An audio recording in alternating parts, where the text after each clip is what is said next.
morning, boys and girls. Welcome to Kids Power Hour. This is Connie McClain with Janesville Apostolic Ministries. So glad you joined us today. Our lesson today is the plagues of Egypt, found in Exodus chapter 8. Follow along in your Bibles if you would like, okay? All right.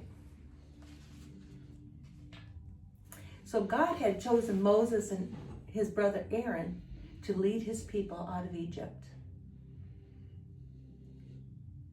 He wanted for them to go into the wilderness to worship the one true God. So Moses asked King Pharaoh to let God's people leave Egypt. But Pharaoh said no. He was afraid if he let the people go, they'd never come back. And he would have no one to build his cities. Pretty greedy, I think. Anyways, God helped Moses to try to convince Pharaoh by turning Moses' shepherd's rod into a snake. But Pharaoh didn't believe in God and decided his magicians could do that same very thing.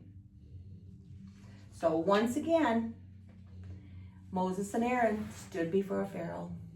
Because you won't listen to God, he told us that when he dipped his rod into the water, that all the rivers and all the lakes and all the streams and all the ponds would turn into blood. Pharaoh really didn't believe it. And when Aaron stuck his rod into the water, everything turned to blood. Wherever there was water, it turned into blood. Everything was covered in blood. Can you imagine the stench of all that? Blood was in their kitchens. When they turned on the faucet, blood came out. When they went to go wash their hands in a basin, blood was there. All the fish in the water died, and it smelled so badly that the people couldn't drink it, nor could they even stand to breathe, for that matter. But Pharaoh, he was so stubborn, and he didn't believe God did this. He called some of his magicians again, and they did some tricks too. So Pharaoh went back into his palace, unimpressed. The Egyptians dug wells along the shore of the river so they would have drinking water. A little while later, God said to Moses, "Go back to Pharaoh and say, God says to let my people go so they can worship me. And tell them if they don't listen to me, I will send frogs all over the land." But Pharaoh again refused to agree. When Pharaoh pointed his rod toward the river, the land was covered in frogs. They were all in the rooms. They were on the chairs. They were on the table. They were in the pots and the pans, and wherever you would look, there were frogs. Wherever the people tried to walk, they had to push them out of the way so they could even get through. But once again, Pharaoh called his magicians, and they made frogs come up, but not very many. But Pharaoh didn't like having these frogs everywhere, and his people were very unhappy too. He called for Moses and Aaron and said, "Ask your God to get rid of these frogs. I can't stand them around here anymore. And I will let your people go so they can worship the God in the wilderness." "All right," said Moses. "When do you want this to happen?" "Tomorrow," he answered. "I'll pray and ask God to remove all the frogs tomorrow. Then you know who the true God is and who performs all these miracles," Moses said.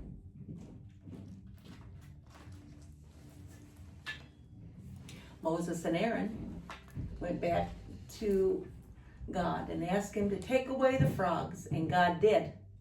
Soon there were piles of dead frogs everywhere.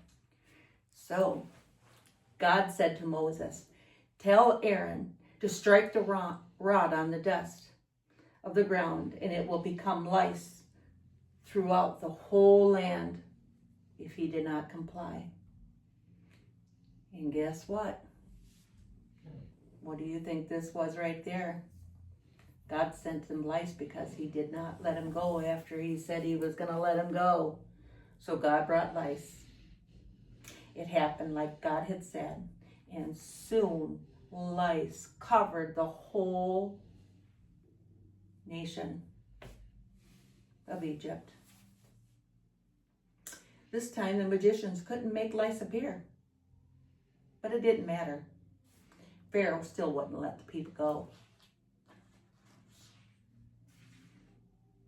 He was so afraid that he would lose all his cities and temples, and pretty selfish, I would say. Next time the Lord told Moses in the morning, "Meet Pharaoh at the river where he goes to bathe. Tell him I'm going to send flies to cover everybody and everything if he won't let my people go." So Moses told Pharaoh what God had said, and the next day there were swarms of flies in the palace and every home in Egypt. But there were no flies in Goshen, where the Israelites lived.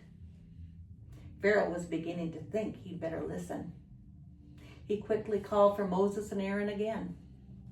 "All right, go sacrifice to your God in the wilderness, but do it in the land, and quickly."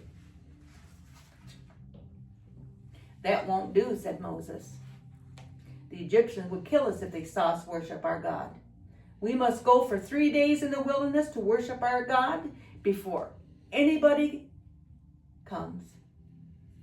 We have to leave." "All right, go ahead," said Pharaoh, as he tried to swat the flies that were crawling in his hair and in his ears and wherever else you might think. "But don't go out too far. I will ask God to take the flies away. But I'm warning you, don't change your mind again," Moses said. But when the flies disappeared once again, Pharaoh would not let those people go. Pharaoh was a very stubborn man. He saw God's great power in everything, but still he refused to obey God. But God kept giving Pharaoh many chances to do the right thing. What do you think it would take for Pharaoh to let God's people go? God was with Moses and Aaron. That leads me to our memory passage found in Psalms 91:10. And that is, "There shall no evil befall thee, neither shall any plague come nigh thy dwelling."